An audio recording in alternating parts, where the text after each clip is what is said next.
আমি যেখানেই যাই আমার ছোট স্ক্র্যাপবুকটা সবসময় আমার সঙ্গে থাকে, কারণ কিছু জায়গা শুধু দেখা যায় না, অনুভবও করা যায়।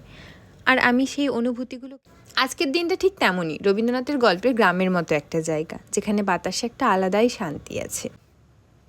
অনেক দিন পর আমরা 3 বোন আবার একসঙ্গে সময় কাটাচ্ছি, অনেক গল্প, হাসি, একসাথে খাওয়া দাওয়া, ঘুরে বেড়ানো, খেলা। আর ছোট ছোট ভাইপোদের সঙ্গে খেলতে খেলতে কখন যেন নিজের ছোটবেলাকে আবার নতুনভাবে খুঁজে পেয়েছি। এত কিছুর মধ্যে জায়গাটার নামই বলা হয়নি, জায়গাটার নাম হচ্ছে গ্রাম বাংলা রিটের, যেটা বজবজের লাইনে কলকাতা থেকে একটু দূরে। একদিনের জন্য শান্তিপ্রিয় জায়গা। ক্যাপশনে দেওয়া থাকবে লিঙ্কটা, অবশ্যই দেখি। অবশেষে এবার বিদায় জানানোর কথা। একদিনটা কিভাবে যে কেটে গেল বোঝাই গেল না। যে যার মতো বাড়ি ফিরে গেল। আবার দেখা হচ্ছে নতুন একটা মিনি ব্লগে। আপনাদের যদি ভালো লেগে থাকে লাইক।